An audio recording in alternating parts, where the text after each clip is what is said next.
질문 하나 드리겠습니다. 지난 1년 동안 책 몇 권 읽으셨습니까? 유튜브 자기계발 영상 몇 시간 보셨습니까? 좋은 강의, 좋은 말, 좋은 글 얼마나 많이 접하셨습니까? 그런데 솔직하게 물어보겠습니다. 1년 전의 당신과 지금의 당신이 얼마나 달라졌습니까? 많은 분들이 이 질문에 선뜻 답하지 못합니다. 아는 건 많아졌는데 삶은 그대로입니다. 오늘 이 영상은 그 이유를 정확히 짚어드리는 영상입니다. 그리고 영상 마지막에 오늘 당장 할 수 있는 한 가지를 드릴 겁니다. 그 한 가지가 당신의 내일을 바꿉니다. 여기 한 사람의 이야기를 들려드리겠습니다. 직장인 지수 씨는 매년 초 다이어리를 삽니다. 1월 1일 빈 페이지에 새해 목표를 빼곡히 적습니다. 운동, 독서, 영어 공부, 저축, 일찍 일어나기. 의지도 있고 계획도 있고 의욕도 넘칩니다. 그런데 3월이 되면 다이어리는 책상 서랍 안에 들어가 있습니다. 펴보지도 않은 채로. 지수 씨는 매년 그렇게 해왔습니다. 그리고 매년 12월에 이런 생각을 합니다. 올해도 그냥 흘러가 버렸네. 이게 지수 씨만의 이야기일까요? 통계에 따르면 새해 목표를 세운 사람 중 80% 이상이 2월 안에 포기합니다. 의지가 부족한 걸까요? 능력이 없는 걸까요? 아닙니다. 방법이 잘못된 겁니다. 그리고 그 잘못된 방법은 오늘날 우리가 공부와 성장을 이해하는 방식과 깊이 연결되어 있습니다. 논어는 이 한 문장으로 시작합니다. 하기 시습지 불여묘로. 우리는 이걸 그냥 배움은 즐겁다는 말로 가볍게 넘깁니다. 그런데 이 문장에는 훨씬 정밀한 뜻이 담겨 있습니다. 핵심 단어는 습입니다. 한자로 습은 새가 날개짓을 반복하는 모양입니다. 단순히 배운다가 아닙니다. 반복해서 몸에 익힌다는 뜻입니다. 그리고 쉬는 때때로가 아니라 적절한 때에 계속해서라는 의미에 가깝습니다. 즉, 공자가 말한 건 이겁니다. 배운 것을 반복해서 몸으로 익혀야 비로소 기쁨이 온다. 머리로 아는 것은 배움의 시작일 뿐입니다. 반복해서 몸에 새기지 않으면 그건 배운 게 아닙니다. 공자는 2500년 전에 이미 이것을 알고 있었습니다. 그렇다면 구체적으로 우리의 하루를 망치는 습관은 무엇일까요? 지금부터 5가지를 말씀드립니다.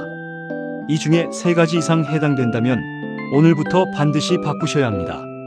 1. 아침 첫 10분을 스마트폰으로 시작한다. 눈을 뜨자마자 스마트폰을 집어드는 순간 당신의 뇌는 이미 외부의 자극에 지배당합니다. 누군가의 알림, 누군가의 소식, 누군가의 콘텐츠. 하루의 첫 생각을 내가 선택하는 게 아니라 플랫폼 알고리즘이 선택하게 되는 겁니다. 연구에 따르면 아침 첫 10분의 뇌 상태가 그날 전체 집중력의 방향을 결정합니다. 하루의 주도권은 아침 첫 10분에 있습니다. 2. 나중에 하면 돼지가 하루에 3번 이상 나온다. 미루는 것은 게으름이 아닙니다. 심리학자들은 이것을 감정 회피라고 부릅니다. 하기 싫은 것, 어려운 것, 불편한 것을 나중으로 미루면서 지금 이 순간의 불쾌감을 피하는 겁니다. 문제는 미룰수록 그 일은 더 커 보이고 더 하기 싫어진다는 겁니다. 미루는 습관은 복리로 쌓입니다. 오늘 미룬 것이 내일의 짐이 됩니다. 3. 배운 것을 메모해서 끝낸다. 책을 읽고 밑줄을 긋습니다.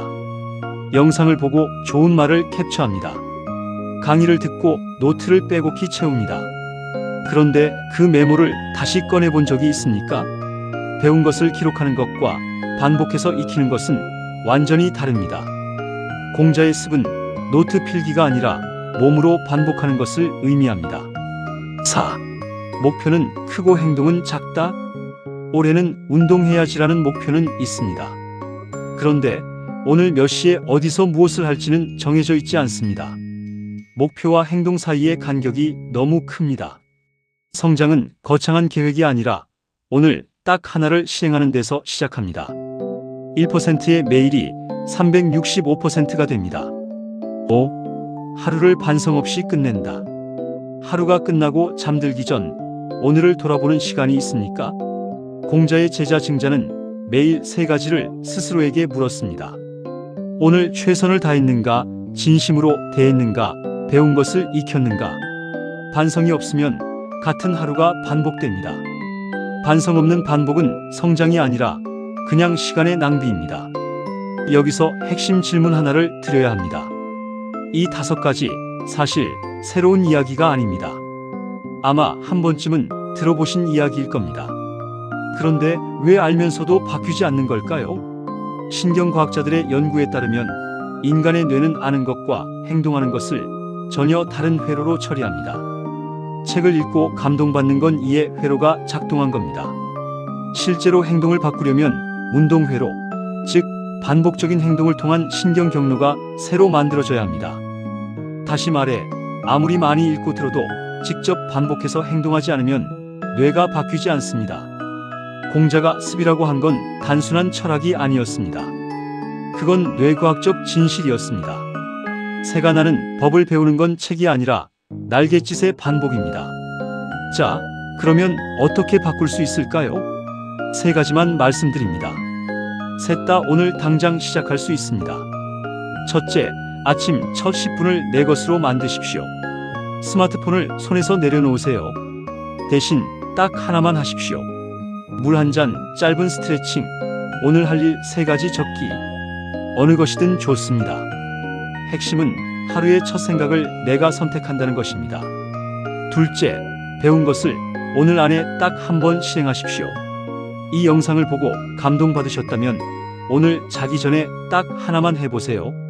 내일로 미루지 마세요. 내일은 오늘과 다른 이유가 생깁니다. 공자의 습은 내일이 아니라 지금, 오늘, 이 순간의 반복을 말합니다. 셋째, 하루를 3문장으로 마무리하십시오. 자기 전에 딱 3문장만 쓰십시오. 오늘 내가 한 것 하나, 내일 딱 하나 할 것, 오늘 내가 잘한 것 하나. 증자의 113성을 현대적으로 바꾼 겁니다. 3문장이면 됩니다. 거창할 필요 없습니다. 자, 영상 처음에 드리겠다고 한 것 기억하십니까? 오늘 당장 할 수 있는 한 가지, 이겁니다. 지금 이 영상을 끄고 딱 하나만 하십시오. 운동이면 딱 5분, 독서면 딱 1페이지, 영어면 딱 단어 하나, 아침 루틴이면 내일 아침 스마트폰 대신 물 한 잔. 거창하지 않아도 됩니다. 중요한 건 오늘 실행하는 겁니다. 공자가 논어 첫 문장의 배움이 아니라 익힘을 강조한 이유가 있습니다. 배움은 출발이고 익힘이 도착이기 때문입니다. 그리고 그 도착은 내일이 아니라 오늘 시작됩니다. 오늘 하루 딱 하나. 그게 쌓이면 1년 후에 당신은 지금과 완전히 다른 사람이 됩니다.